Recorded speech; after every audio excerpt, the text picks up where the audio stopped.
Welcome to Attack. In this video I will tell you that how to update Samsung mobile phone.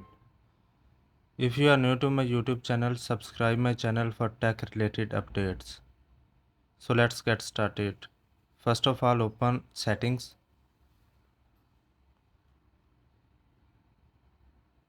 In settings you can see software update option. So on top you can see download and install button. So here you can see update ready to install. It means you need to update your Samsung phone. Under it you can see two options, install now and schedule install.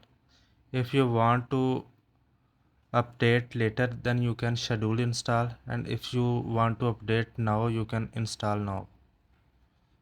So in this way you can update your Android phone.